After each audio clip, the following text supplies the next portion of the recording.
Last spring, I set up 8 trays on my back porch, each one using a completely different seed starting method. And what happened over the next 3 weeks honestly changed the way I think about growing from seed forever. I'm talking 8 methods, side by side, same seeds, same conditions. And by week 3, the difference between the best and worst was so dramatic it almost didn't look real. One method gave me 100% germination rate, every single seed. And another method, one that a lot of people swear by online, gave me almost nothing. Just leggy, pale little stems that flopped over and died before they ever had a chance. Now, I want to be upfront with you. I didn't go into this thinking I already knew the answer. I've been starting seeds for over a decade now, and in that time I've probably killed more seedlings than most people have ever planted. I'm not exaggerating. I've drowned them. I've baked them under lights that were too close. I've let them dry out over a single weekend away from home. I once lost an entire flat of tomato starts because I used potting mix that turned out to be full of fungus gnats. That was a rough year. But through all those failures, I kept learning.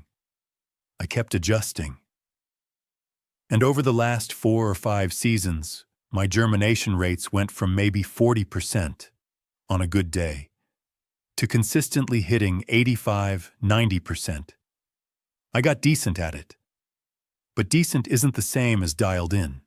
I still had trays that underperformed. I still had methods I used out of habit rather than proof. And I kept seeing people online recommending wildly different approaches. Soil blocks, peat pellets, paper towels, egg cartons, all with the same level of confidence. Everyone was sure their way was the right way. But nobody was actually putting them head to head under the same roof with the same seeds at the same time. And that's what drives me crazy about seed starting advice online. It's all anecdotal. Someone tries one method, gets decent results, and suddenly that's the gospel truth. But they didn't compare it to anything. They didn't control for temperature. They didn't use the same seed variety across methods. They didn't track germination day by day. It's not that they're lying. It's that they're drawing conclusions from incomplete information. And the real cost of that, the part nobody talks about, is the frustration it creates for people who are just getting started. You go online, you see 12 different tutorials telling you 12 different things, and you don't know which one to trust. So you pick one, maybe it works, maybe it doesn't. And either way, you're never sure if you chose the best option or just got lucky. That uncertainty is what kills people's confidence. It's not the method that fails them. It's the noise. Too many opinions, not enough data. And then there's the money side. Seed starting can get expensive fast if you go the commercial route. Peat pellets, humidity domes, heat mats, grow light setups, seed starting mix. You can easily drop $60, $70, $80 before you've germinated a single seed. And for someone who's trying to save money by growing their own food, that upfront cost can feel like a punch in the gut. Especially if half your tray doesn't even sprout. You're standing there looking at 40 empty cells thinking, I could have just bought transplants at the nursery for less than this. So I decided to run a real comparison. Same seeds, same room, same temperature, same watering schedule. The only variable was the starting method itself. I used Roma tomato seeds from the same packet for every single tray. I planted 12 seeds per method. That's 96 seeds total across all 8. I kept the room at 70 to 72 degrees, which is right in that sweet spot for tomato germination. I watered every tray the same way, bottom watering with room temperature tap water, and I tracked germination rates on day 5, day 7, day 10, and day 21. Here are the 8 methods I tested. Number 1. Standard seed starting mix in plastic cell trays. Number 2. Peat pellets, the kind that expand when you add water. Number 3. Soil blocks made with a hand press. Number 4. Paper towel germination transferred to soil. Number 5. Egg cartons filled with potting mix. Number 6. Direct sow into larger pots. Number 7. Coconut coir in open flats.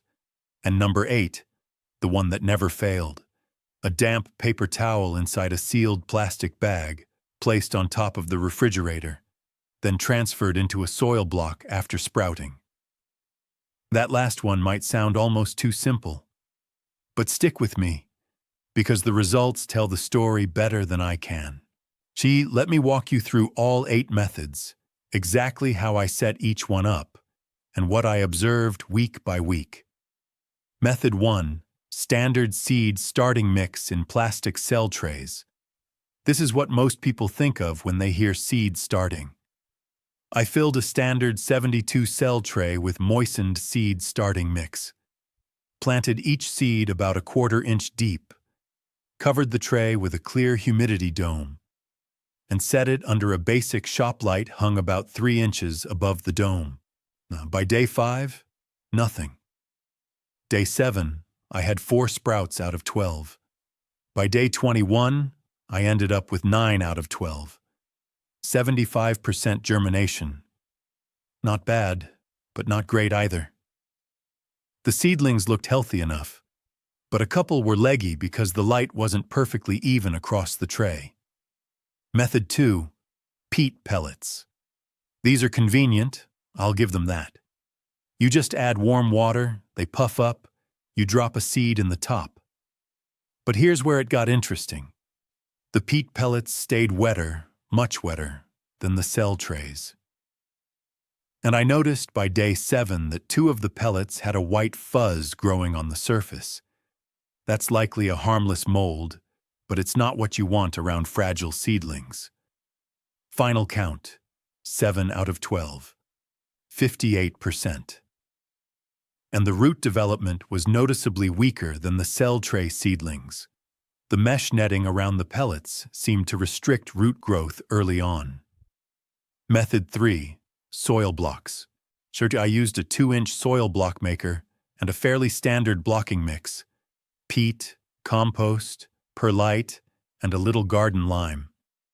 These looked beautiful going in. Neat little cubes, seeds pressed right into the top. And honestly, the germination was strong. 10 out of 12 by day 21. 83%. The roots air-pruned nicely at the edges of the block, which is exactly what you want for transplant strength. My one complaint: they dry out faster than anything else I tested. If you're not checking moisture twice a day, you'll lose them. Method 4. Paper towel germination transferred to soil. This is a popular one online, and I understand why. You fold a damp paper towel, lay your seeds on it, fold it over, slip it into a plastic bag, and wait. Germination was fast. I had visible radicals on 8 seeds by day 4. But, and this is a big but, the transfer process is tricky. Those little roots are fragile. I damaged at least 2 seedlings just trying to move them into soil. Final healthy seedling count: 8 out of 12. 67% survival, not germination, survival. The germination itself was actually higher, but the transfer killed a few. Method 5. Egg cartons. I see this recommended constantly, and I wanted to give it a fair shot. I filled each cup of a cardboard egg carton with moistened seed starting mix and planted 1 seed per cell. The problem showed up fast. Cardboard wicks moisture away from the soil. By day 3, the mix was bone dry, even though I'd watered the day before. I had to water twice a day just to keep it damp. Final count: 5 out of 12. 42%. The worst performer of the entire test. and the seedlings that did sprout were small and stressed. I think the egg carton method looks charming, but it's honestly fighting against you the whole time. Method 6. Direct sow into larger 4-inch pots. More soil, more moisture retention, more room for roots. Sounds like it should work well, right? Germination was decent. 8 out of 12 by day 21. 67%. But here's the problem nobody mentions. When you plant one tiny seed in a big pot of soil, the excess moisture around the roots with no root mass to absorb it creates conditions for damping off. I lost 2 seedlings that sprouted fine and then just collapsed at the base. Classic damping off. So the method isn't bad, but you're rolling the dice on fungal issues unless you've got excellent airflow. Method 7. Coconut coir in open flats. No cells, just a flat tray filled with loose coir. Seeds scattered on top and lightly pressed in. This one surprised me. Germination was actually solid. 9 out of 12. 75%. Coconut coir holds moisture beautifully without getting waterlogged. The issue is, when it's time to transplant, the roots are all tangled together. You're basically doing microsurgery trying to separate seedlings without tearing roots. It works, but it's not elegant. And for someone new to this, it's going to be stressful. Now, Method 8. The one that never failed me. And I want you to hear me clearly on this. Not one seed failed to germinate using this approach. Here's exactly what I did. I took a paper towel, standard cheap paper towel, nothing fancy, and dampened it with room temperature water. Not soaking wet. Damp, like a wrung-out sponge. I laid 12 Roma tomato seeds spaced about an inch apart on one half of the towel and folded the other half over them. Then I slid the whole thing into a quart-sized Ziploc bag. I didn't seal it all the way. I left about an inch open at the corner for air exchange. And then I set it on top of my refrigerator. Why the refrigerator? Because the top of most refrigerators stays consistently warm, right around 75 to 80 degrees, from the heat the motor puts off. It's a free heat mat. No electricity, no timer, no setup. Just a warm, consistent surface. By day 3, I could see radicals poking out of every single seed, all 12. By day 5, they had tiny root tails about a 1/4 inch long. That's when I transferred them. Now here's where most people mess up with paper towel germination. They wait too long to transfer. If those roots grow into the paper towel fibers, you're going to tear them pulling the seedling free. Day 4 to day 5, that's your window. Don't wait. I transferred each sprouted seed into a pre-made 2-inch soil block, radical pointing down, pressed gently about a 1/4 inch into the block, and set the blocks into a tray under my grow light. Then within 48 hours, every single one had a visible stem and was reaching toward the light. By day 21, all 12 were stocky, deep green, healthy seedlings with strong root systems visible at the edges of the soil blocks. 12 out of 12, 100%. And the seedlings were, hands down, the strongest of any method I tested. But here's where it gets really interesting. I didn't just run this test once. I ran it 3 times, once in early March, once in mid-April, and once in late May, using different seed varieties each round. Peppers, cucumbers, and basil. The refrigerator bag method hit 92% with peppers, 100% with cucumbers, and 91% with basil. Nothing else I tested came close to that consistency. After 3 full weeks, the differences between these 8 trays were so dramatic, You could see the winner from across the room. The refrigerator bag method combined with soil block transfer produced the tallest, stockiest, healthiest seedlings of the entire experiment, and it cost me essentially nothing. A paper towel, a plastic bag, and 2 minutes of setup time. Compare that to the $60 or $70 people spend on heat mats, humidity domes, and commercial pellets, and the math just speaks for itself. And it's not just about saving money, although that matters. It's about reliability. When you're planning a garden, especially if you're feeding your family, you need to know that your seeds are going to come up. You can't afford 50% germination when you've got 100 square feet of raised bed waiting for transplants in May. This method takes the guesswork out. It gives you a window into what's happening. You can literally see the seeds sprout through the bag. And it lets you transfer only the seeds that have proven they're viable.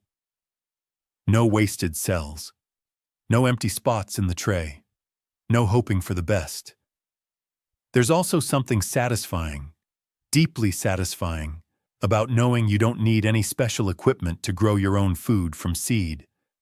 No grow store, no Amazon order, just a paper towel, a bag, and the top of your refrigerator.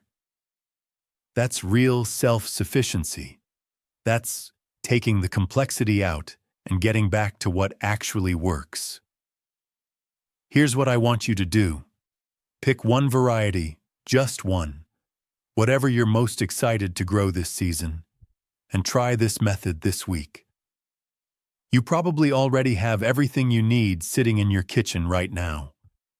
Dampen a paper towel, lay out your seeds, slide it into a bag, and set it on top of your fridge. Check it in 3 days. I think you're going to be surprised by what you see. And when those seeds sprout, tell me about it in the comments. I want to hear what variety you tried, how many days it took, and what your germination rate was. Let's build some real data together, not just one person's opinion, but hundreds of us testing the same approach and sharing results. That's how we actually figure out what works. If you want to dive deeper into soil blocks and how to make the perfect blocking mix, I've got a full walkthrough on that. And if you're wondering what to do once your seedlings are ready for transplant, how to harden them off without shocking them, I've covered that too. Growing from seed doesn't have to be complicated. It doesn't have to be expensive. And it definitely doesn't have to be a gamble. You've got the method now. You've got the proof. The only thing left is to start.